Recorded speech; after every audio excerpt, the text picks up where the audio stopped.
Qué bendición tenerlo a usted esta mañana, madrugando. ¿Cuántos madrugaron para venir? A ver, levante la mano. Dígale, ya casi no le va a tocar madrugar tanto. Dentro de una semana le doy un anuncio especial. Se lo dejo ahí para que usted venga. ¿A cuántos les gusta viajar? Por acá, a ver, otra vez levante la mano, por acá, allá, por allá hay unos que no les gusta viajar. Bueno, hoy van a tener que viajar conmigo. Sí, hoy nos vamos a ir para el Medio Oriente. ¿Alguna vez ha estado en Israel? Sí, qué chévere. No, yo no he ido, pero vamos a ver cuándo vamos todos juntos. ¿Cierto? Nos vamos para Israel a conocer. Pero antes de ir al lugar donde va a empezar nuestro viaje, quiero comenzar con algo que me llevó a reflexionar sobre la palabra de hoy. Hace una semana Daisy nos predicó sobre cómo construir una habitación. Construir una habitación. ¿Cuántos construyeron una habitación? Sí, por acá, a ver, muestra las manos arriba. ¿Cuántos construyeron la habitación? ¿Cuántos me pueden invitar a su casa a ver la habitación? Sí. Acepto almuerzo, me gusta el ajiaco, me gusta el arroz con coco, entonces me pueden invitar para ver la habitación. El mote de queso. Y Daisy decía algo cierto, que impactó, yo creo que mucho mi corazón. El hecho de construir una habitación no implica necesariamente que la presencia de Dios esté en ese lugar. ¿Cuál es el objetivo de construir una habitación? Que se llene con la presencia de Dios. Y ella dijo algo cierto, tener la bendición de Dios. Yo puedo ser bendecido, hoy puedo tener dinero, puedo tener una familia, puedo tener muchas cosas materiales. Pero el hecho de tener la bendición no implica que la presencia de Dios está en mi vida. Y por eso el Espíritu Santo habló a mi corazón y me dijo, bueno, prepárate y vamos a hacer un viaje. Y por eso esta predicación hoy se llama Viajando con Dios. No vamos a ir solo, vamos a viajar con Dios. Y como todo viaje, este tiene un propósito. ¿Cuál es el propósito de este viaje? Yo quiero que usted tome nota ahí en su cuaderno. Este viaje tiene un propósito. ¿Cuál es el propósito? El propósito, vamos a hacer varias paradas o vamos a estar en varias estaciones. Entonces, ¿qué es lo que yo deseo? Que usted identifique en cuál de esas estaciones se encuentra su vida en este momento. Vamos a viajar con una persona como todo. Cuando uno va a un lugar desconocido, uno necesita un guía turístico, ¿cierto?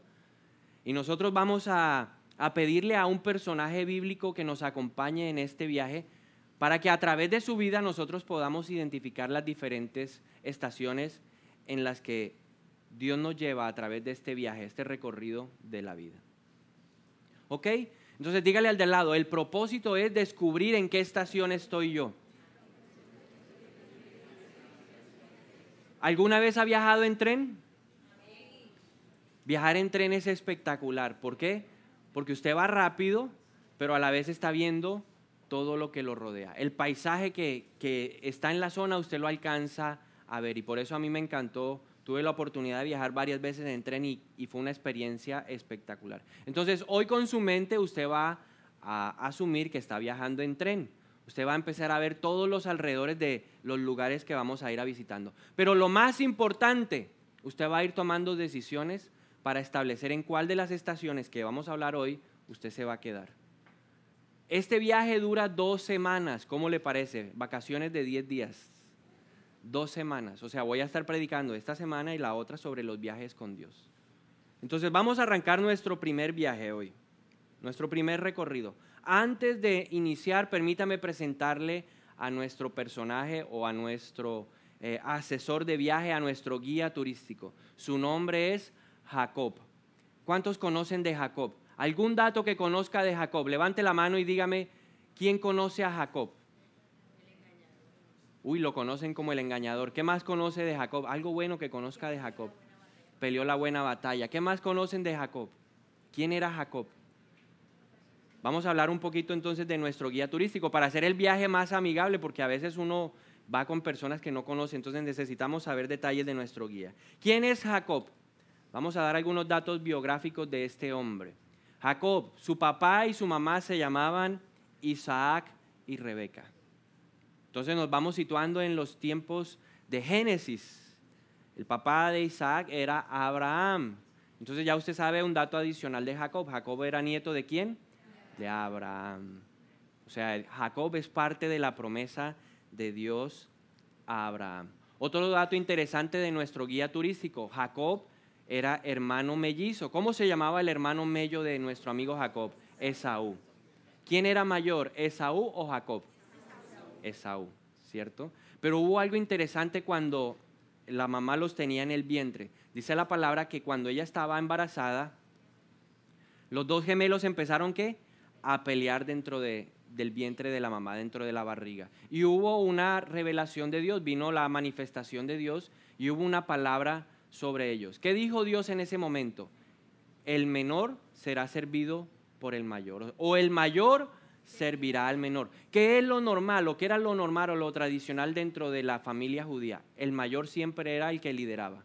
El mayor era el que heredaba la doble porción del papá, la doble bendición. Y por eso cuando Rebeca recibe la revelación de Dios queda sorprendida, porque Dios dijo, ahora el menor será servido por el mayor. Algo interesante que pasó durante el nacimiento de Esaú y de Jacob. ¿Qué pasó? La pelea continuaba. Dice la Biblia que salió el primero y el primero era así pelirrojo. ¿Hay algún pelirrojo hoy? Para que se parezca a Esaú, ¿no? Bueno. Entonces salió primero el pelirrojo. Pero ¿qué hizo Jacob? Lo tomó por el talón y lo jaló de nuevo hacia el vientre de la mamá. Afortunadamente le habían alcanzado a amarrar una pitica aquí al pobre Esaú y lo reconocieron. No, este fue el mayor, este es el que tiene la bendición. Fíjese, desde el vientre de la mamá ya había una disputa, ya había una pelea entre hermanos. Ahora, ¿qué pasó? Estos hermanos crecieron, pero la Biblia nos dice que había algo especial en la familia. ¿A quién amaba más el papá? Isaac, ¿a quién amaba más? A Esaú. ¿Por qué amaba más a su hijo mayor? Porque su hijo mayor era el cazador, porque su hijo mayor era el que hacía las actividades físicas fuertes. Y el papá sentía una afinidad especial hacia él. Y la mamá, al ver esto, ¿hacia quién dirigió su amor? Hacia Jacob.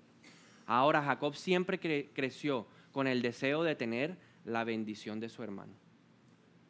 Por herencia, por el nacimiento, ¿quién merecía ser el bendecido? Esaú. Pero Jacob planeó algo en su cabeza y su mamá le ayudó. ¿Qué fue lo que pasó? Dice la Biblia que Esaú llegó de cazar. Un día llegó de cazar, estaba buscando animales y llegó con mucha hambre. Y en ese momento Jacob estaba haciendo ¿qué? Un guiso de lentejas, olía espectacular. Y el hermano en su desesperación le dijo, deme de comer que estoy desesperado, estoy muerto de hambre. Y el hermano que ya, como decían por acá, era engañador, empezó a maquinar, bueno, esta es la oportunidad precisa para empezar a quitarle las cosas que él tiene que yo deseo. ¿Qué hizo? Negoció. Le dijo, dame la primogenitura. Es decir, en otras palabras le estaba diciendo, permite que mi papá me dé doble herencia. El mayor siempre se llevaba la doble herencia. Entonces, ¿qué le estaba diciendo a Esaú? Véndeme la doble herencia. ¿Y qué hizo nuestro amigo Esaú por un plato de lentejas? Vendió la primogenitura. No le importó. Simplemente no se dejó controlar, o se dejó controlar ¿por quién? Por el Rey León. ¿Usted se acuerda del Rey León? ¿Quién es el Rey León? Dígale al de al lado, usted de pronto no estaba, el Rey León es el estómago. Dígale al de al lado, ojo con el Rey León, ahora que salga de la... Cuando salga de la reunión tenga cuidado con el Rey León, no se vaya a comer mucho, ¿yo? Pero ahí no terminó la historia de estos dos hermanos. Dice la palabra de Dios que luego de eso le robó ¿qué? La bendición de Abraham, la bendición que venía del gran patriarca. ¿Cómo lo hizo? Su mamá lo ayudó a suplantar la personalidad ¿de quién? De Esaú. ¿Qué hizo Jacob y qué hizo la mamá? La mamá preparó el guiso con el cordero que le gustaba al papá Isaac. ¿Cuál era el problema de Isaac? Ya estaba muy viejito, ya no veía. Todo lo hacía ¿qué? Tocando a las personas. Entonces, había una diferencia física entre Esaú y Jacob. ¿Cuál era la diferencia? Esaú era bastante barbado, tenía bastante pelo, ¿cierto? Y nuestro amigo Jacob era completamente lampiño. Mira el de al lado a ver si es lampiño o peludo, a ver. Hay unos que ni sí ni no. ¿Qué hicieron? Suplantaron, Rebeca y Jacob suplantaron a Esaú. ¿Cómo lo hicieron?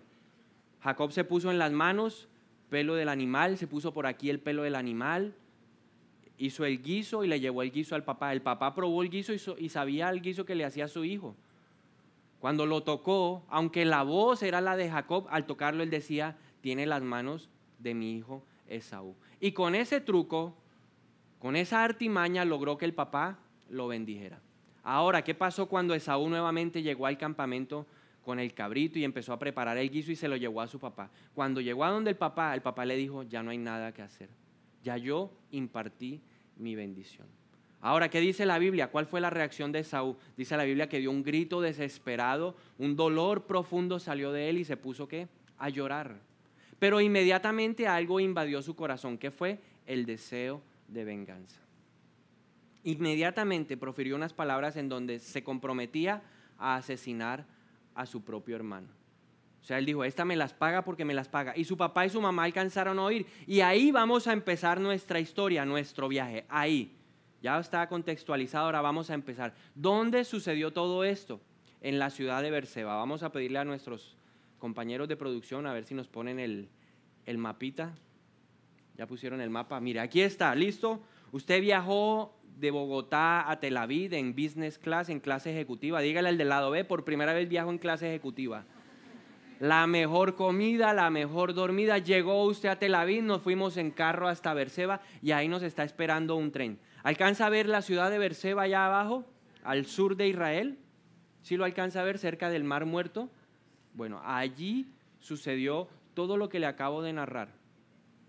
Con Esaú, con Jacob, con Isaac y con Rebeca. Aquí parte nuestro viaje. Y por eso le voy a pedir que me acompañe a la Biblia. Abra su Biblia, va a buscar Génesis, el primer libro de la Biblia, y se va a situar conmigo en el capítulo número 28. ¿Está listo para viajar? ¿Sí? Dígale al de al lado, ¿está listo para viajar? ¿Ya se ubicó dónde vamos a salir? No quiero que se pierda nadie del grupo. Usted ha visto en los guías turísticos, tienen una banderita. Mire la banderita todos. No queda nadie, no falta nadie. Mira a ver si el vecino no se está perdiendo en medio del sueño. Dígale al de al lado, a ver, que no se quede. Génesis 28. Esaú quería matar a Jacob. Y mire lo que pasa en el versículo número 1. Entonces Isaac llamó a Jacob y lo bendijo y le mandó diciendo, no tomes mujer de las hijas de Canaán. Levántate, vete ahora mismo a Padán Aram, a la casa de Betuel, tu abuelo materno, y cásate allá con una de las hijas de tu tío Labán. Que el Dios Todopoderoso te bendiga, te haga fecundo y haga que salgan de ti numerosas naciones. O sea, su papá y su mamá se pusieron de acuerdo y le dijeron a dónde tenían que ir. Vamos a pedir que nos pongan nuevamente el mapita para que usted sepa hacia dónde debía dirigirse nuestro amigo Jacob. ¿Alcanza a ver esa ciudad que se llama Aram? Allá arriba, ya pasando Siria en el norte, en la Mesopotamia, cerca del río Éufrates. ¿Alcanza a verla? Dígame allá atrás y ve a dónde iban. ¿Listo? Entonces, ¿hacia dónde tenía que ir? Hacia la ciudad de Aram. Diga conmigo, Aram. Ese era el destino. Pero como era un viaje largo, tuvo que hacer diferentes estaciones. Veamos la primera estación. Y aquí es donde usted empieza el recorrido. ¿Ya se montó al tren conmigo? Usted va viendo el paisaje. Es una zona medio montañosa. A la margen derecha se alcanza a ver el río Jordán. Usted va viendo ahí medio desierto, medio cosas así extraordinarias que nunca ha visto. Y vamos a ver a dónde llegamos en nuestra primera estación. Génesis capítulo 28, versículo número 10. Jacob partió de Berseba y se caminó hacia Aram. Cuando llegó a cierto lugar, o sea, todavía no sabemos para dónde vamos o todavía no sabemos en dónde vamos a parar, paró en cierto lugar, se detuvo para pasar la noche, porque ya estaba anocheciendo. Recuerde cuál es el objetivo de este viaje suyo y de este viaje mío. Identificar en cuál de estas estaciones donde se detuvo Jacob estoy yo actualmente. ¿Ok? Entonces, en ese lugar que se detuvo, Jacob tomó una piedra, la usó como almohada y se acostó a dormir. ¿Qué hizo? Estaba cansado, llegó a un lugar, le pareció bueno, pero mire lo interesante, no tenía nada. ¿Qué usó de almohada? Una piedra. Cuando usted sale de viaje, ¿qué usa de almohada? una almohada, ¿cierto? Entonces, para que usted vaya viendo la condición en la que estaba este hombre. En el versículo 12, allí en ese lugar soñó que había una escalinata apoyada en la tierra y cuyo extremo superior llegaba hasta el cielo. Por ella subían y bajaban los ángeles de Dios. O sea, en el sueño, ¿qué fue lo que vio? Una escalera. La escalera tenía la base en la tierra y la parte superior llegaba ¿a dónde? Al cielo. ¿Y qué pasaba? ¿Qué se movía por la escalera? ¿Qué subía y bajaba? Ángeles. Para que usted vaya en su imaginación viendo lo que él veía en el sueño. Entonces había la escalinata, subían y bajaban ángeles. Versículo número 13. En el sueño el Señor estaba de pie junto a él y le decía: yo soy el Señor, o yo soy Jehová, el Dios de tu abuelo Abraham y de tu padre Isaac. A ti y a tu descendencia les daré la tierra sobre la que estás acostado. Tu descendencia será tan numerosa como el polvo de la tierra.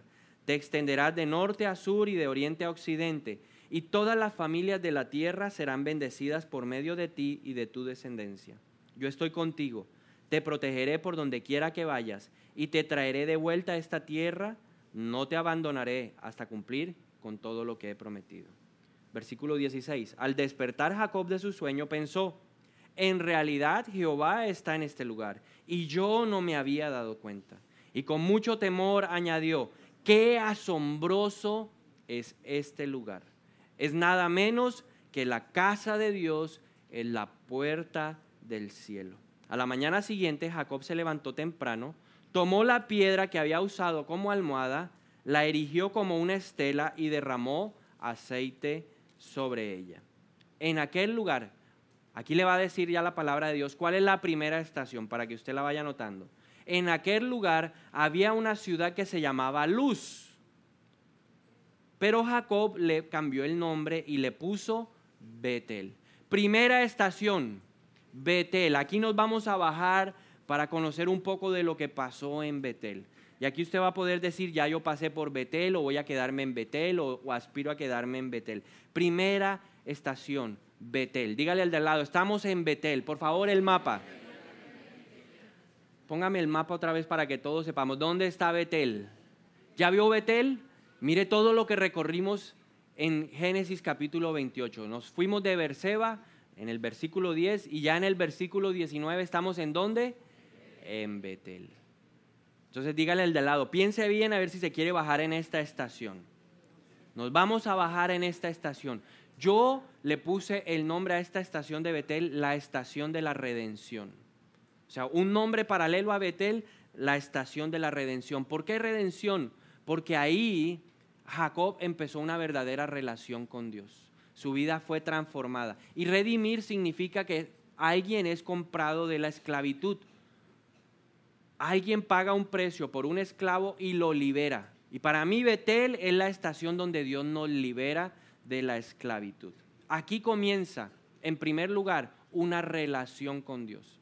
El que va en el viaje conmigo y quiere bajarse en esta estación puede estar seguro. Yo le recomiendo: bájese en esta estación. ¿Por qué? Porque en primer lugar, aquí empieza una relación con Dios. Hay cosas interesantes. Mire lo que dice la palabra de Dios en Génesis capítulo 28, versículo 3. Cuando Isaac está despidiendo a Jacob, ¿qué le dice? Y el Dios omnipotente te bendiga.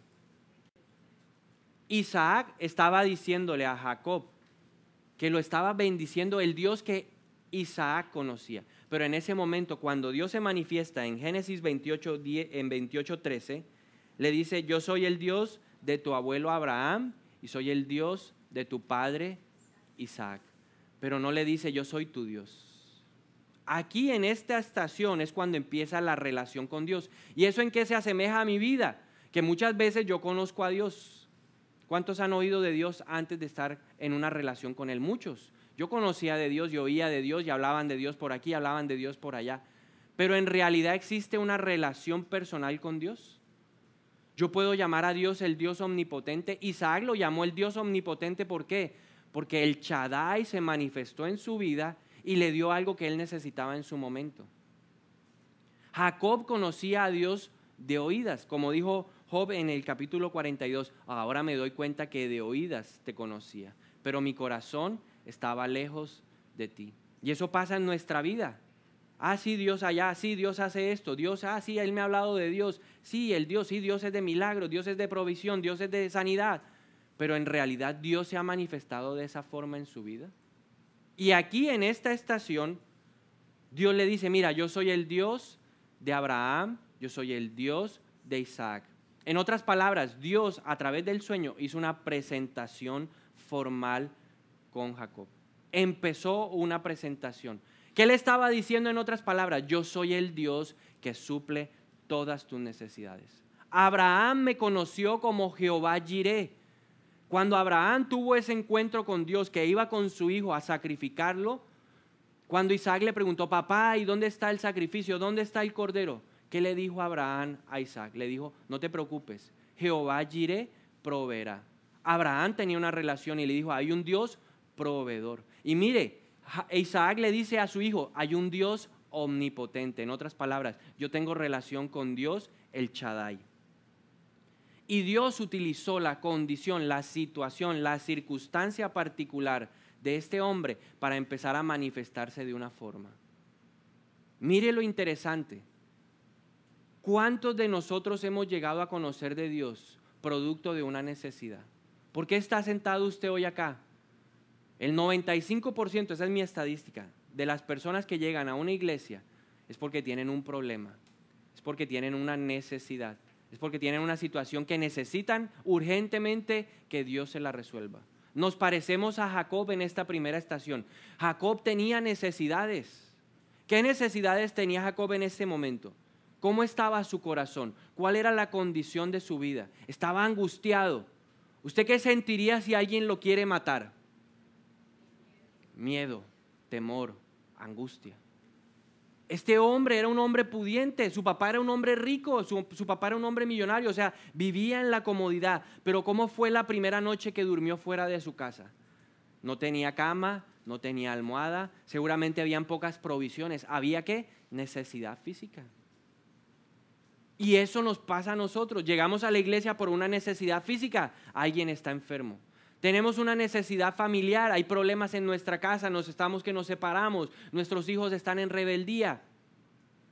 Hay alguien caído en las drogas, hay alguien metido en el alcohol o tal vez un problema financiero. Fíjese que nuestra vida se parece mucho a la de Jacob en esta primera estación. ¿Y qué es lo que pasa? En primer lugar, Dios se manifiesta de acuerdo a nuestra necesidad. El que decide bajarse en la estación Betel se va a encontrar con un Dios que suple nuestras necesidades, con un Dios que es capaz de satisfacer lo que nosotros estamos requiriendo en el momento. Si hay alguien enfermo, Dios quiere manifestarse sobre esa persona como Jehová Rafa, el médico de médicos. Si hay alguien que está padeciendo una situación financiera, Dios quiere decirle, yo soy Jehová Jireh, el proveedor. Si hay alguien que está necesitando paz, Dios le dice, yo soy Jehová Shalom, el Dios de la paz. Si hay alguien que necesite sentirse amado, descansado, Dios le dice, yo soy Jehová Raá, el buen pastor.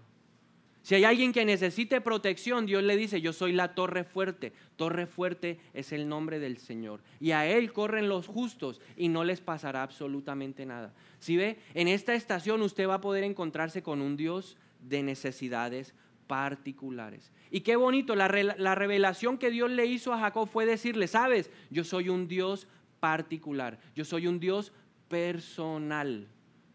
Por eso la salvación no es colectiva, la salvación es individual. ¿Por qué? Porque Dios se interesa en la relación conmigo, personal.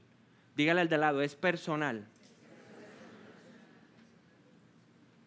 Y por eso en la estación Betel usted puede estar seguro de que Dios va a conocer la condición de su corazón. Dios es un Dios interesado en conocer la circunstancia, la condición de nuestra vida. ¿Llegamos por malas decisiones? Sí. Pero Dios utiliza nuestras malas decisiones, Dios utiliza nuestros dolores, Dios utiliza nuestros errores, Dios utiliza nuestros fracasos para llamar nuestra atención. Yo le hago una pregunta a usted en esta mañana. ¿Será que usted si hubiera llegado a oír de Dios, a conocer de Dios, si usted hubiera tenido plata, fama, gloria, honra? Si todo en su vida marchara bien, hoy estaría sentado en este lugar. Yo quiero que usted se pregunte a sí mismo, ¿estaría sentado allí? ¿Estaría oyendo a otra persona hablar de Jacob?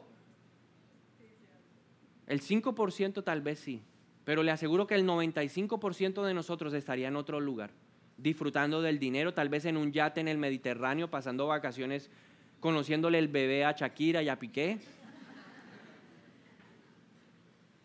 Pero Dios aprovecha los dolores, las metidas de pata, las experiencias dolorosas, los fracasos para llamar nuestra atención. Porque en ese momento Dios permite ese dolor, ese fracaso para que el corazón, que es una piedra, se abra y se vuelva un corazón de carne, sensible a la voz de Dios. A veces solo el dolor, a veces solo el fracaso, a veces solo los errores abren nuestro corazón a Dios. Y se cumple lo que dice el profeta Ezequiel en el capítulo 36, 26. Entonces el Espíritu de Dios viene y quita el corazón de piedra y pone un corazón de carne, sensible, dócil, tierno a la voz de Dios. Solo en ese momento. Qué tristeza. Yo creo que a Dios le duele eso, pero a veces el dolor, la enfermedad, esa necesidad es necesario en nuestra vida para salir de la ultratumba, para salir del ocultismo, para salir de la muerte. El Salmo 107, 17 dice: fueron afligidos los insensatos a causa del camino de su rebelión y a causa de sus maldades. Dios permite la aflicción, Dios permite el dolor, Dios permite esos caminos que parecen de muerte. ¿Para qué? Para captar mi atención. Dios conoce el corazón. Y por eso la estación de Betel es tan importante, porque ahí Dios nos dice: tranquilo, yo sé por qué estás pasando esa necesidad. Y si usted hoy quiere bajarse en Betel y usted ha sentido ese dolor, Dios le dice: tranquilo, ese dolor tiene un propósito. Esa es la primera reflexión espiritual de la estación de Betel. Pero lo segundo es que Jacob tuvo un sueño en ese lugar. Hay una revelación de parte de Dios. Cuando nosotros llegamos a Betel, usted y yo podemos estar seguros de que Dios se va a revelar a nuestra vida. Va a haber una revelación, va a haber una manifestación de Dios hacia nosotros. ¿Y sabe qué es lo mejor? Que Dios no lo va a poner en el nivel de Dios, porque la palabra de Dios dice que los pensamientos de Él son más altos que nuestros pensamientos. Dios, cuando se revela al hombre, se revela en la dimensión del hombre, va a bajar al nivel suyo. Por eso utilizó un sueño. Por eso Dios, a través de los sueños, cuando uno sueña con Dios, uno sueña con cosas que uno conoce, porque Dios se pone al nivel de nosotros. Siendo Dios, no consideró su posición como algo a lo cual aferrarse, sino que se despojó a sí mismo y tomó la semejanza ¿de quién? Del hombre. Por eso la Biblia dice que tenemos un sumo sacerdote que nos entiende en todo, abogado intercesor en el cielo, conocedor de todo lo que nosotros sentimos. ¿Por qué? Porque siendo Dios se hizo como uno de nosotros. Y por eso la revelación, a veces pensamos: uy, Dios se va a revelar en mi vida y van a llegar truenos, centellas, relámpagos. No. Dios se va a manifestar de forma sencilla para que su mente pueda entender que es Dios. Y allí Dios, cuando se le manifestó a Jacob en el sueño, le dijo: yo soy el Dios que suple las necesidades. Y le reveló varias verdades espirituales. Veamos las verdades espirituales del sueño de Jacob. La primera verdad espiritual. ¿Qué fue lo primero que Jacob vio? Una escalera. Vio el cielo y vio la tierra. La escalera tenía su base en la tierra y tenía su punta ¿en dónde? En el cielo. ¿Qué nos está mostrando este sueño de Jacob? Que hay una separación grande entre el cielo y la tierra. Mire que lo único que se movía por la escalera, ¿qué era? Los ángeles de Dios. El hombre no se movía, él no intentó ni siquiera subir por la escalera. Si yo hubiera tenido ese sueño, tal vez de necio me hubiera subido por la escalera a ver qué pasaba. Pero mire, ahí había una revelación espiritual. Hay una brecha grande entre el cielo y la tierra. Y el hombre no puede hacer absolutamente nada para llegar al cielo. Usted y yo no podemos hacer nada para ir al cielo. En otras palabras, se confirma lo que dice el apóstol Pablo en Colosenses, en el capítulo 2, en los versículos 8 y 9, y dice que la salvación no es por obras. O sea, usted puede ser bueno, usted puede venir a la iglesia, usted puede diezmar, usted puede ser un buen esposo, un buen papá, o una buena mamá, un buen tío, un buen abuelo, un buen primo, un buen hermano, pero eso no le da acceso al cielo. Las obras, dice la palabra de Dios, son como trapo inmundo delante de Él. le huelen a feo. ¿Por qué? Porque si fuera por obras, todos estaríamos aquí compitiendo. ¿Usted se imagina? La salvación es para el que llegue a las 8:15 de la mañana. Esto estaría aquí todo el mundo, aguante, aguante. Porque somos así competitivos. Entonces Dios dijo, no es por obras para que nadie se jacte de lo que hace por mí. La salvación es por gracia. ¿Qué le estaba mostrando Dios a Jacob? Que había una brecha entre el cielo y la tierra. Que él no podía ir al cielo por sus propias obras. Que necesitaba primero, ¿qué? Reconocer sus propios pecados. Y eso fue lo que sucedió en Betel. Durante el sueño, Jacob dijo, soy pecador, soy engañador. Mire lo que hice. Mi mamá quedó involucrada en un plan malévolo. Engañé a mi hermano, engañé a mi papá, perdí mi familia. Soy de lo peor. ¿Usted cree que Jacob en ese momento no se sentía lo peor de lo peor? Se sentía lo peor de lo peor. Pero Dios le dijo, hay una separación entre el cielo y la tierra. Necesitas primero reconocer tus pecados. No me saques a la luz tus cosas buenas. Dios dice, no me interesa lo que tú haces. Necesitas primero, ¿qué? Reconocer que eres pecador. Eso es lo primero que necesitamos entender de este sueño. Hay que reconocer que somos pecadores. O sea, usted llega a Betel con el propósito de ¿qué? De tener un encuentro con Dios. Dios quiere manifestarse, Dios quiere revelarse, Dios quiere particularizarse en su vida. Quiere decirle, yo quiero ser Rafa, Jehová Jireh, Jehová el Shalom, Jehová el Shaddai. Yo quiero particularizarme en mi relación contigo. Eso es lo primero. Lo segundo, Dios le dice, necesito ahora que tú reconozcas que hay una distancia, una brecha, una diferencia entre el cielo y la tierra y que tú no puedes ir al cielo solo. Para eso necesitas primero reconocer que eres pecador. La Biblia dice que en la tierra no hay ni un solo justo. Abrace al de al lado y dígale, si ve, usted tampoco es bueno. No hay ni un solo justo. No hay uno solo que sepa hacer lo bueno, ni siquiera el pastor. Dígale al de al lado, ni siquiera el pastor, vea. Isaías capítulo 59, versículo 2. Dice que son las iniquidades de nosotros las que nos separan de nuestro Dios. ¿Qué nos separa de Dios? Las iniquidades. ¿Sí ve? La escalera representa el pecado también. Hay una separación. Hay un abismo entre Dios y nosotros. ¿Cuál? El pecado. Entonces necesitamos en Betel pedirle a Dios que nos haga conscientes de nuestros pecados. Aquí en Betel, el que quiera bajarse en Betel tiene que reconocer que es una persona pecadora.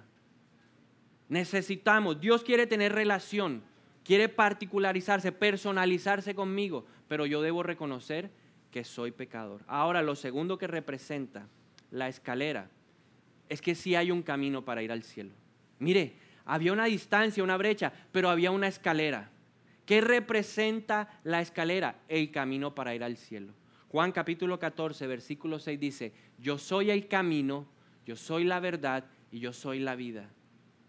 Nadie va al Padre si no es por mí.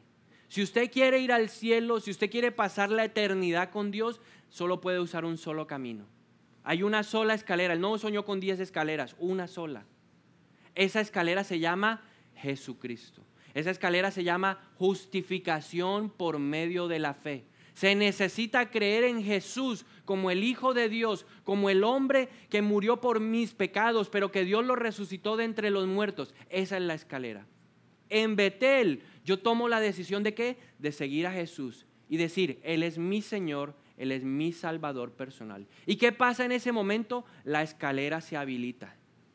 No es una escalera que usted va a subir ahí de forma manual, no se preocupe, dígale al de lado, es una escalera automática, usted va subiendo tranquilo, usted se va a subir ahí, Dios lo va a llevar. ¿Por qué? Porque Jesús es el camino, Jesús es la verdad y Jesús es la vida.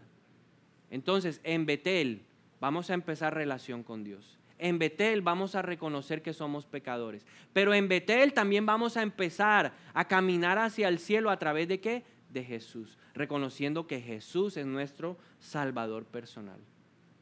Ahora, ¿qué más verdades hay en el sueño de nuestro amigo Jacob? Lo segundo que él vio, la escalera, pero en la escalera ¿qué había?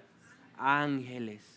en Betel usted va a ser consciente de que Dios envía sus ángeles. Como dice el Salmo 91, el Señor envía sus ángeles para que nos guarden en todos nuestros caminos y les ordena que nos lleven en sus brazos para que nuestro pie no tropiece.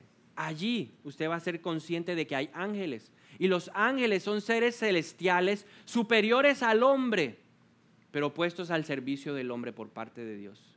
Los ángeles no deben recibir ninguna adoración, pero los ángeles sí deben ser clamados a Dios para que vengan a favor de nosotros. ¿Para qué sirve un ángel? Para protegernos, para guiarnos, para alentarnos y darnos respuesta a nuestras oraciones. Cuando usted se baja en Betel, usted va a tener ángeles a su servicio. Aquí hay ángeles trayendo mensajes, aquí hay ángeles trayendo sanidades, aquí hay ángeles trayendo dinero, contratos, hay ángeles que están trayendo escrituras, negocios, porque están trayendo la respuesta del cielo. Pero esa respuesta es para aquellos que se bajaron ¿en dónde? En Betel, en la estación de la redención. Entonces, Jacob empezó a ver que no estaba solo, que los ángeles de Dios lo estaban acompañando. Ahora, en tercer lugar, ¿qué fue lo que vio? Dice la palabra que vio al Señor de pie junto a él. Y el Señor le dio un mensaje. Pero el Señor, ¿dónde estaba? En la cúspide de la escalera. ¿Qué representa que Dios esté en lo más alto? Que Dios es sublime, que Dios es poderoso, que Dios es fuerte, que Dios es soberano. En otras palabras, le estaba diciendo, tranquilo, Bobby, tranquilo. Todos tus problemas están, ¿qué? Bajo mi protección. Dígale al de lado, si ve, Bobby, tranquilo. Dios tiene el poder para protegerte. Dios tiene el poder para ocuparse de tu pasado. Eso le estaba diciendo a Jacob. Yo tengo el poder para protegerte. ¿Tenía miedo de que lo mataran? Sí, tenía miedo de que lo mataran. Pero también tenía miedo del camino que seguía. ¿Usted se acuerda hasta dónde iba? Bien al norte. Y ese es un camino en donde hay animales salvajes, en donde hay de todo, culebras, hay de todo, escorpiones, alacranes, hay de todo. ¿Podía morir en el camino? Tenía miedo del pasado, pero también tenía miedo ¿de qué?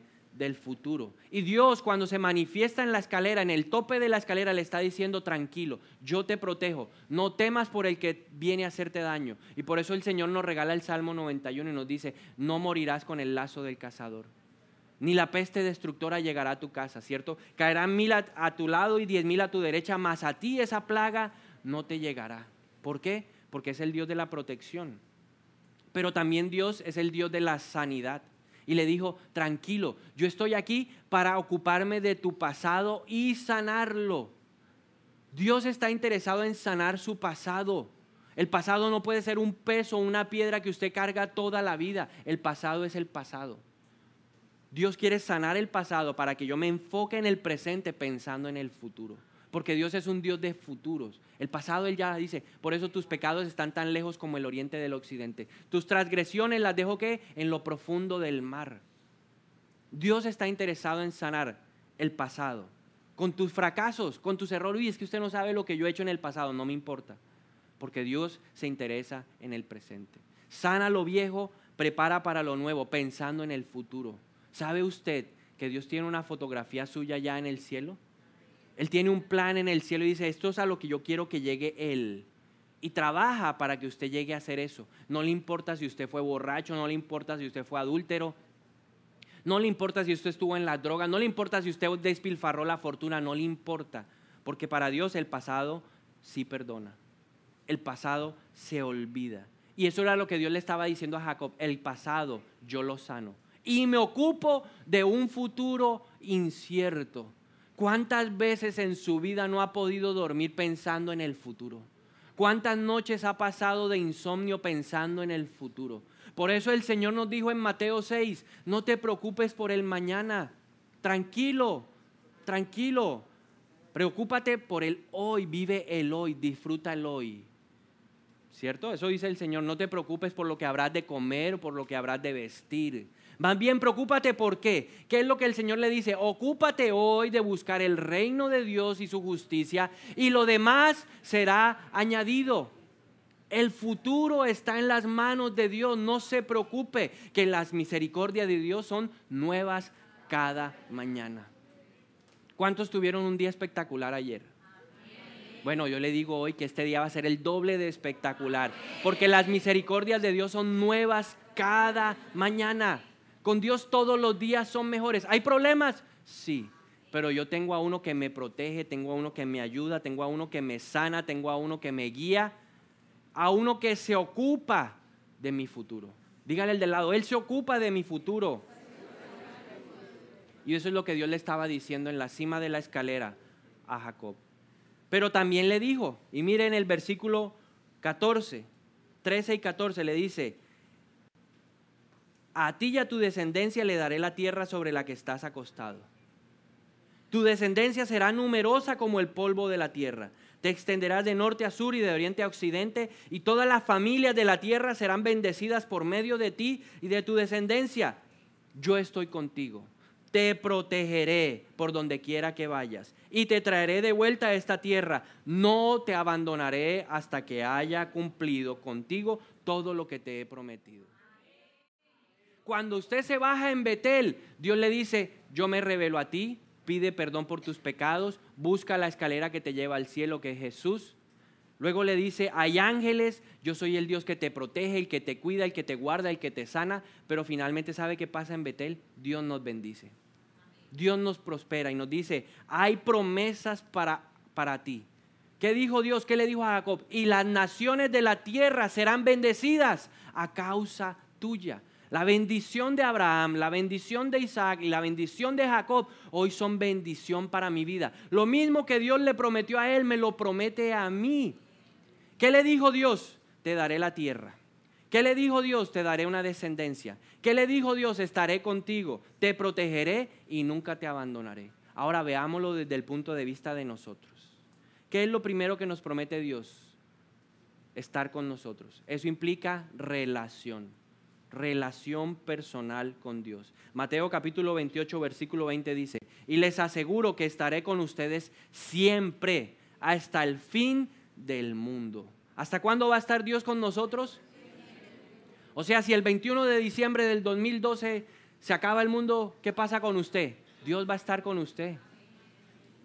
Hasta que usted sea arrebatado y ya, ¿y qué pasó? Ya se despierta ya en la presencia de Dios, porque Dios va a estar con nosotros hasta el fin del mundo. Relación. Lo segundo que Dios promete es protección y cuidado. El Salmo 121:4 dice: jamás duerme ni se adormece el que cuida de su pueblo Israel. ¿Dios duerme? No.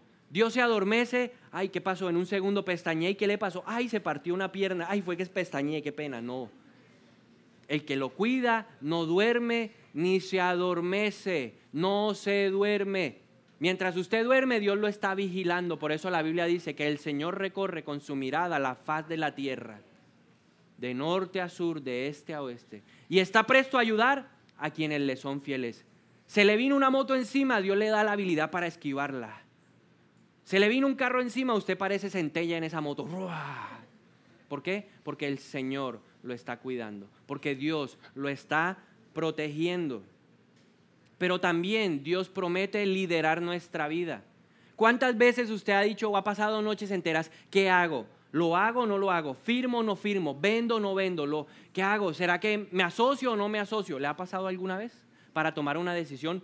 ¿Rompo esto o no rompo esto? ¿Lo hago o lo deshago? ¿Vendo el carro o no vendo el carro? ¿Vendo la casa o no la vendo? Y gasta usted energía, tiempo. ¿Cuál será la estrategia? ¿Será que hago por aquí? ¿Será que me voy por allá? ¿Le ha pasado alguna vez? Bueno, Dios le promete hoy liderar su vida. Romanos capítulo 8 versículo 14 dice: porque todos los que son guiados por el Espíritu de Dios son hijos de Dios. ¿Qué le promete Dios? Guiarlo. Él dijo: les conviene que yo me vaya porque vendrá el que los guiará a toda verdad y a toda justicia. El Espíritu de Dios es el que usted entra en oración y le dice: Espíritu Santo, ¿lo vendo o no lo vendo? ¿Tú qué dices? ¿Será que vendo el carro? Y usted va a recibir ¿qué? La guía, la dirección del Espíritu Santo para tomar decisiones sabias en su vida. Y finalmente, la cuarta promesa en nuestra vida, aplicada a nuestra vida. Dios se va a revelar y le va a dar promesas y propósitos para su vida. Romanos 8:28 dice: y a los que aman a Dios, todas las cosas les ayudan a bien. Esto es, a los que conforme a su propósito han sido llamados. Romanos 8:28. Entonces, la bendición de Abraham, de Isaac y de Jacob se empieza a revelar ¿en dónde? En nuestra vida. Romanos 8:28. La bendición de ellos se revela en nuestra vida. ¿Cómo? Relación, protección, liderazgo y propósito para nuestra vida. Entonces, ¿vale la pena bajarse en Betel, sí o no? ¿Sí le gustaría bajarse conmigo en Betel? Sí. Bueno, al final nos vamos a bajar en Betel, porque Betel es la estación de la redención. Ahora, listo, ya vimos lo que Dios hizo por Jacob en Betel, pero ¿qué hizo Jacob por Dios en Betel? ¿Cuál fue la reacción de este hombre en esta estación? Mire la reacción de Jacob en Betel. Lo primero, se comprometió con Dios. El que decida bajarse en Betel hoy tiene que comprometerse con Dios. Voluntariamente. Él tomó la decisión de comprometerse con Dios. Nadie lo obligó, estaba solo. Ahí no estaba la esposa diciéndole vamos a la iglesia, ahí no estaba el esposo diciéndole vamos a la iglesia, ahí no estaba el papá diciéndole vamos a la iglesia. Ahí no estaba el pastor llamando, ¿qué hubo? No ha venido a la iglesia. ¿Estaba qué? Solo. Eso demuestra que en su libre albedrío tomó la decisión de obedecer a Dios. El que se baja en Betel, el que toma la decisión, tiene que tomar la decisión ¿de qué? De obedecer a Dios. Y él hizo 3 compromisos en ese lugar. El primer compromiso de Jacob con Dios en Betel, se comprometió a adorarlo. Ahí dice la palabra que la piedra sobre la cual durmió, él la levantó, hizo un altar con ella y le echó aceite. Eso es una forma de decir, te voy a adorar. Un compromiso con Dios para adorarlo. Pero también se comprometió y dijo, de ahora en adelante, el Dios de Betel, el que se reveló en mi necesidad, será mi Dios. Si usted necesita que Dios se revele en sanidad, diga de ahora en adelante, Jehová Rafa va a ser mi Dios. Jehová, el Shalom, o el Shaddai, o Elohim, o el Elión, el que sea, el nombre que usted necesite de Dios, de aquí en adelante, Dios será mi Dios. Mire la clase de compromiso que él estaba haciendo. Un compromiso de seguir a Dios. Y en tercer lugar le dijo, Señor, voy a ser fiel con mis diezmos. Esa era una costumbre de la época. Y fue una costumbre que quedó plasmada en la palabra de Dios como un mandato, como una ordenanza. Y él dijo, de ahora en adelante te voy a bendecir también, Dios, con mis diezmos y con mis ofrendas. Y Dios, como es generoso, le dijo, entonces abriré las compuertas y te multiplicaré y te haré un hombre prominente y rico para que la gente vea mi gloria en ti. Entonces se comprometió con Dios, eso fue lo primero. Pero lo segundo, hizo de Betel un lugar especial de adoración. ¿Qué le dijo a Dios? Dios, cada vez que yo venga a Betel, ¿voy a qué? A adorarte. Yo le hago una pregunta. ¿Sus lugares de encuentro con Dios son lugares especiales de adoración? Jesús nos enseñó en el Padre Nuestro, nos dice, antes de hablarnos del Padre Nuestro, nos dice, tú cuando entres a orar, cierra la puerta de tu cuarto. Y tu Padre que está en lo secreto y ve todo lo que tú dices ahí, te va a recompensar, ¿qué? En lo público. Yo le pregunto, ¿tiene un lugar de adoración personal para Dios? ¿Un lugar donde usted ora y le dice a Dios todo lo que Él es? Porque este hombre nos enseña que el lugar secreto tiene que ser un lugar ¿qué? Santo, un lugar especial. ¿Tiene usted un lugar especial para Dios en su casa? Así sea el baño, no se preocupe. Hay gente que no tiene otro espacio, el baño, bueno, entonces vuelva al baño, el lugar especial de adoración a Dios. Eso es lo que Jacob nos está enseñando, un lugar especial. ¿Es la iglesia para usted un lugar especial? ¿Se ha manifestado Dios en este lugar? Porque todo lugar donde Dios se manifieste para mí tiene que convertirse en un lugar especial. ¿Es la adoración un tiempo especial para mí? ¿Llego a tiempo a la hora de la alabanza y de la adoración? ¿O pienso que eso es simplemente un relleno? Porque Jacob nos está diciendo que la adoración no es un relleno. Hay que tener un compromiso del corazón para llegar a tiempo a las cosas de Dios. Darle la trascendencia a las cosas de Dios. Darle la importancia y la relevancia que necesita Dios. Eso es lo que Jacob nos está enseñando. Entonces Dios se manifestó, pero Jacob también reaccionó. ¿Listo? ¿A cuánto les gustó esta estación? Listo, nos vamos. Entonces, dígale al de al lado, no se quede, súbase. O si usted se quiere quedar unos días más, avísenos, yo lo puedo dejar aquí, no tiene ningún problema. Simplemente díganos que se va a quedar. Segunda estación, arrancó el tren. Génesis capítulo 29, versículo 1. Jacob continuó su viaje y llegó, ¿a dónde llegó? A la tierra de los orientales. En otras palabras, ¿a dónde llegó? A Aram. Dígale al de lado, llegó a Aram, a donde el papá y la mamá le habían dicho que fuera. Y Aram es una estación bastante interesante. En principio, parece que fuera la estación de la bendición. ¿Por qué? Porque Jacob parece iniciar una nueva vida. Dice la palabra de Dios que cuando llegó a Aram, lo primero que vio fue a unos pastores y vio la forma como trabajaban y de pronto se acercó una chica bien simpática, bien bonita, él la miró y la chica no podía quitar una piedra para darle de beber a las ovejas, él le quitó la piedra, le dieron de beber a las ovejas y resultó siendo su prima. Espectacular, linda y mi prima. Y lo llevó a su casa y se encontró con su tío Labán. ¿Qué era lo que le había dicho su papá y su mamá? Váyase a la casa de su tío Labán. ¿A dónde llegó? A la casa de su tío Labán. Espectacular, estuvo un mes completo allá. Y en ese mes se dio cuenta que estaba enamorado de su prima Raquel. Habló con el tío y le ofreció y le pidió que la dejara casarse con ella. Y como no tenía dinero, recuerde que él salió de la casa sin nada, ¿cierto? Y en esa época, para poderse casar con una linda señorita, usted tenía que pagar un dote.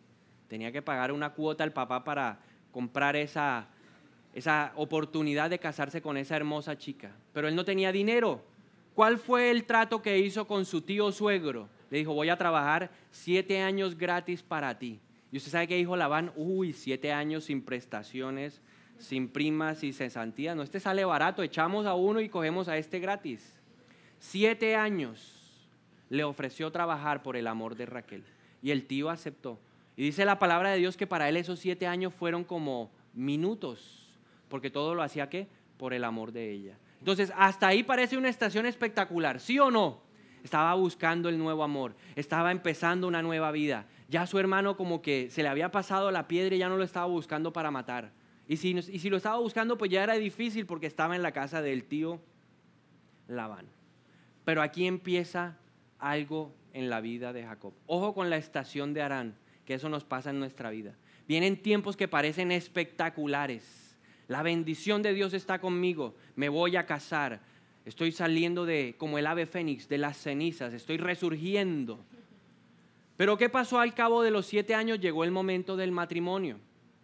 Empezó la fiesta y el papá dijo, no es costumbre entregar a la menor antes de que se case la mayor.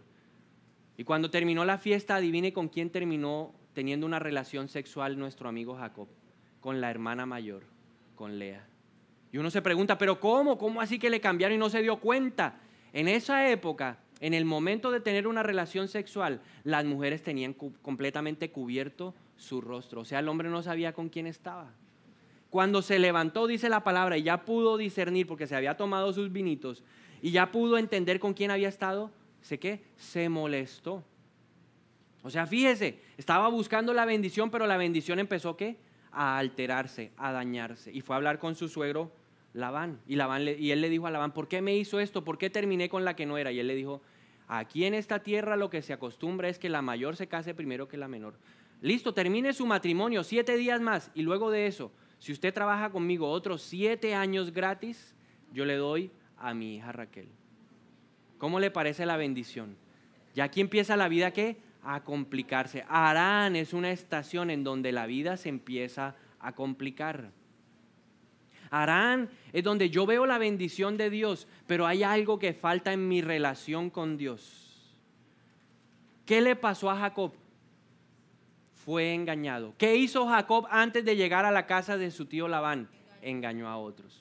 ¿Qué dice la palabra de Dios? Lo que uno siembra es lo que uno cosecha. De Dios nadie se puede burlar. Ojo, que en esta estación la gente tiende a desanimarse. ¿Por qué? Porque es que Dios es el Dios que perdona. Sí, Dios perdona, pero yo tengo que asumir las consecuencias de mi pecado. Dios sana, Dios borra, pero Dios también permite que las consecuencias las viva yo. ¿Para qué? Para aprender y no volver a hacer lo que hacía antes. Jacob tuvo que vivir las consecuencias del engaño para no volver a ser ¿qué? Un engañador. Pero usted se va a dar cuenta que no lo había podido dejar de ser. Entonces de Dios nadie se burla. Dígale al de lado, de Dios nadie se burla. Usted y yo tenemos que ser conscientes de las decisiones que tomamos. Muchos llegamos a Harán porque tomamos malas decisiones. Ahora, ¿qué pasó con la vida espiritual de Jacob en Harán? Empezó un decaimiento espiritual. Y por eso yo también llamé a Harán la estación del olvido. Usted tiene que olvidarse de esta estación. Si usted está en esta estación, yo lo convido hoy para que se monte conmigo en el tren y nos vayamos para las que vienen la semana entrante, porque usted no debe permanecer ahí. ¿Cuánto tiempo permaneció nuestro amigo Jacob en Harán? 20 años.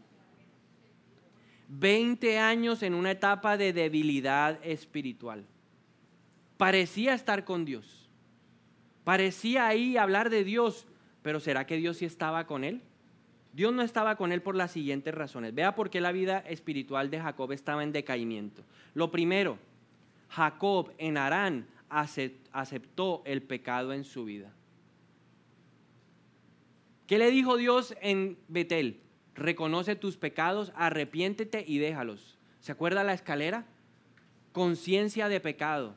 Pero cuando llegó a Harán se le olvidó que él tenía que dejar el pecado. ¿Qué pecados no dejó nuestro amigo Jacob en Harán?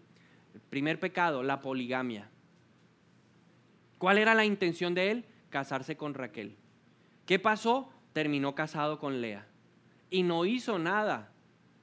De su parte simplemente fue un pequeño reclamo y luego se acomodó a las circunstancias, al medio que lo rodeaba. Aquí se puede casar uno con la hermana. Bueno, listo, la fácil. Y eso nos pasa en nuestra vida. Siempre a veces tendemos a irnos por las ramas fáciles.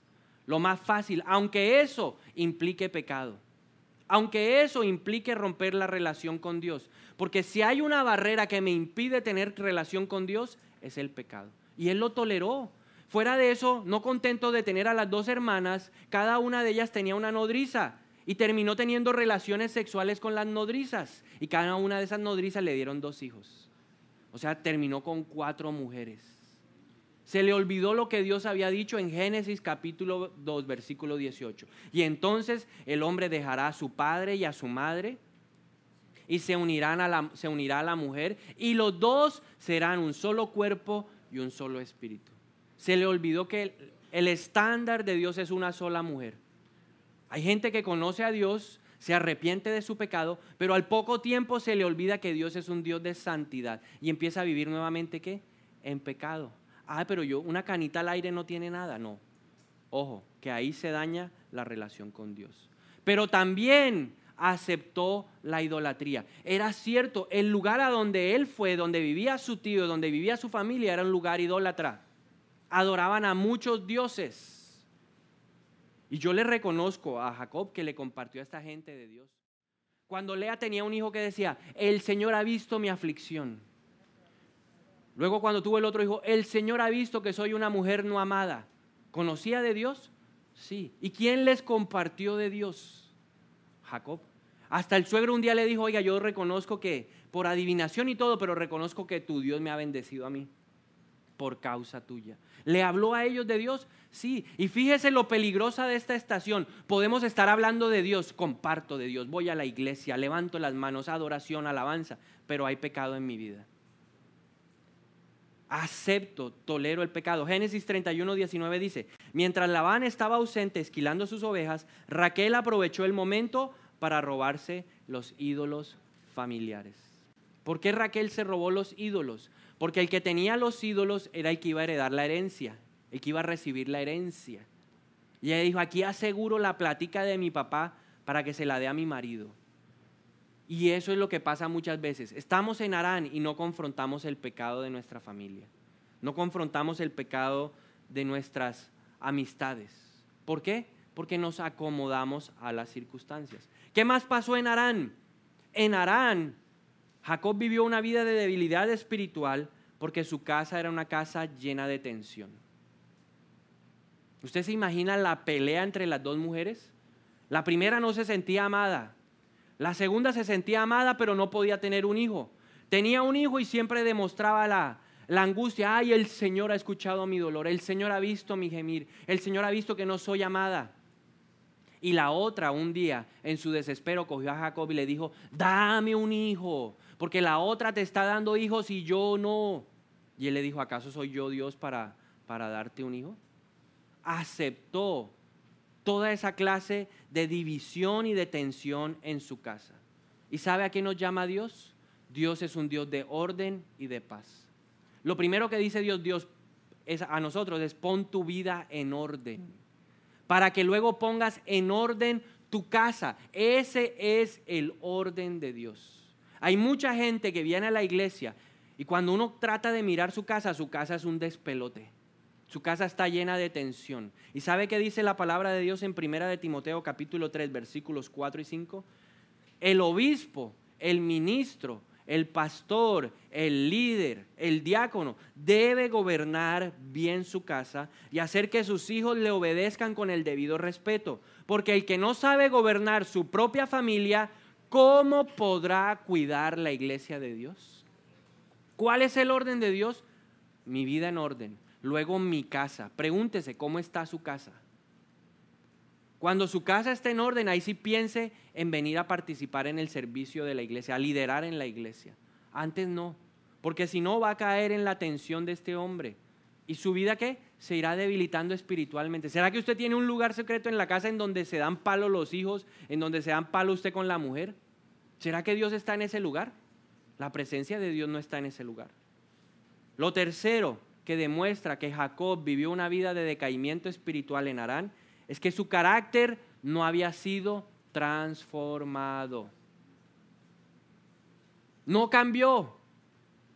¿Y sabe qué hace la presencia de Dios en nuestra vida? Nos redarguye. La Biblia dice que el Espíritu de Dios redarguye y convence de pecado. Cuando la presencia de Dios no está en mi vida, yo hago lo que yo quiero y me siento bien.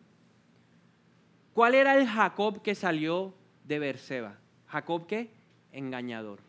El vivo, el astuto. Bueno, en Harán siguió siendo astuto, vivo y tramposo.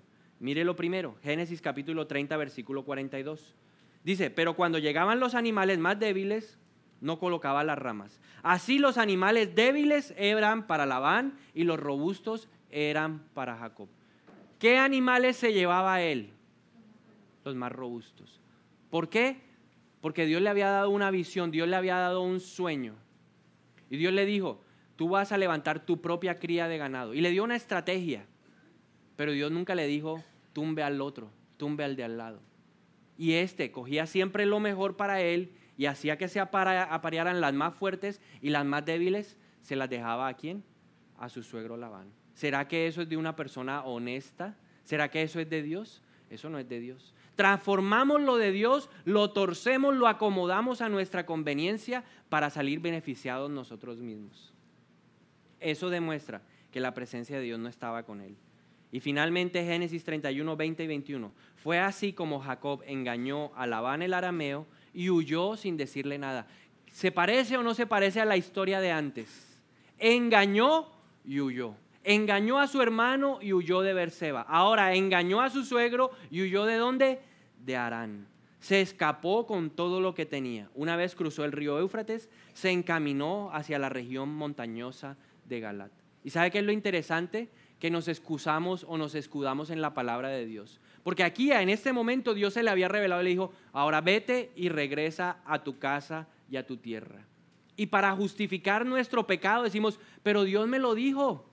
Yo lo escuché en una prédica, pero usted me lo recomendó. Y le echamos la culpa ¿a qué? A Dios. Pero ahí no está Dios. Estoy tergiversando y manipulando lo de Dios para sacar mi propio beneficio. Y finalmente, reconocemos que la bendición de Dios está, pero no hay relación con Dios. En Harán no hay relación con Dios.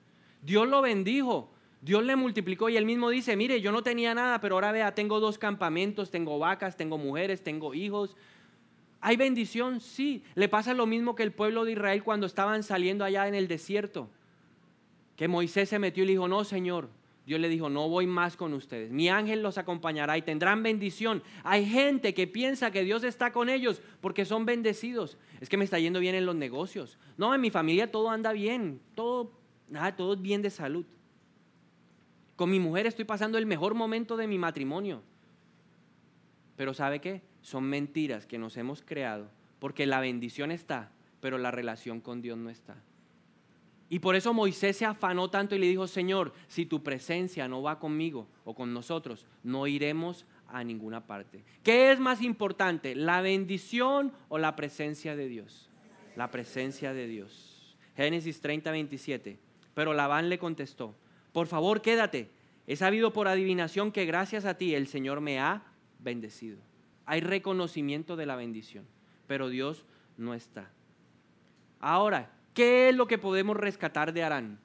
Si usted se siente que está en Harán, pues la idea es que salga corriendo hoy, se monte en el tren y se vaya conmigo para otra estación. Lo único que vale la pena de rescatar, de estar en una estación como Harán, es que Dios lo rescató de la tierra del olvido. Él no hizo nada. Él se jactaba de, no, Dios me bendice, Dios te bendiga, y tenía el argot cristiano. Amén, que Dios te bendiga, gloria a Dios, aleluya, santo de Israel. Todo lo que le decían, él siempre alababa a Dios. Pero como dijo Isaías, su corazón estaba lejos de mí. Con su boca me alababa, pero su corazón está lejos de mí. ¿Qué es lo único? Que Dios nos rescata de ese lugar.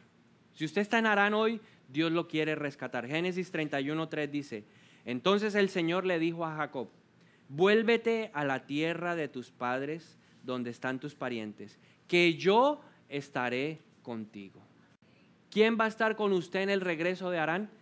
Dios. Dios reconfirma la promesa. ¿Se acuerda que antes le digo, estaré contigo, nunca te dejaré, no te abandonaré hasta que haya completado contigo lo que me propuse hacer? Y eso mismo nos dice Dios en esta mañana. Usted puede estar en Harán allá revolcándose en el lodo cenagoso o con los cerdos como el hijo pródigo. Pero Dios hoy le dice, yo voy a hacer lo que sea necesario para rescatarte de la tierra del olvido y llevarte a la tierra que yo te prometí, a la tierra donde fluye la leche y la miel. Así que no se preocupe si Dios empieza a actuar y a apretar en su vida. Significa que lo va a sacar de Harán. Hoy hemos terminado entonces nuestro primer viaje, pero no hemos llegado al destino final. Si usted quiere saber a dónde quiere Dios que lleguemos, tiene que venir la próxima semana. Esta historia continuará. Aunque esta historia continuará, voy a concluir con 3 cosas. Hay cosas que ya podemos concluir. Lo primero, en Betel, Jacob se encontró con Dios. En Betel, hoy tú y yo nos podemos encontrar con Dios. En Betel, Jacob comprendió la trascendencia de la presencia de Dios. Comprendió en su cuerpo, en su alma, en su espíritu, lo que significaba tener a Dios en su corazón. En Betel, él pudo reconocer que Dios había estado con él en el pasado, que había estado ese día y que estaría en el futuro. Hubo conciencia de la presencia de Dios. Y yo espero que en Betel tú tengas conciencia de la presencia de Dios. De cuántas batallas te libró el Señor. Vas a empezar a ser consciente en Betel. A partir del encuentro de Jacob con Dios en Betel, ya no fue más el Dios de Abraham y el Dios de Isaac. Pasó a ser también el Dios de Jacob. Y por eso la Biblia luego dice, y entonces el Dios de Abraham, el Dios de Isaac y el Dios de Jacob. En Betel Dios quiere convertirse en tu Dios. Ya no quiere que se diga solamente el Dios de Abraham, el Dios de Isaac, el Dios de Jacob, sino también tu Dios. Y yo quiero que usted pronuncie su nombre y diga, también es mi Dios. En Betel, Jacob tuvo un encuentro con Dios y consagró su vida a Él y decidió servirle. Ahora, los encuentros con Dios producen transformación. Así que si usted se encuentra con Dios hoy, Dios lo va a transformar. ¿Cómo? Mediante la justicia impartida por Cristo Jesús. ¿Usted puede vivir en santidad? Sí. ¿Cómo? Porque Jesús nos hace santos. Y yo tengo que empezar a practicar la santidad. Y finalmente, Si usted está en Harán, no se sienta triste, no se desmotive. Dios lo va a rescatar de la tierra del olvido. Pero ¿cómo va a salir de esa tierra del olvido? Usted tiene que evaluar su vida hoy y tiene que ser una persona que reconoce su conducta que ha ido en contra de la voluntad de Dios. No se quede, por favor, no se quede en Harán, porque en Harán no está la presencia de Dios. La presencia de Dios está en otro lugar y no en Harán, donde hay debilidad y donde hay decaimiento espiritual. Si usted persiste en quedarse, yo le tengo que decir en esta mañana que el amor de Dios es tan grande que Dios lo va a mover. ¿Cómo? No sé. Pero Dios va a hacer lo que sea por lograr su salvación.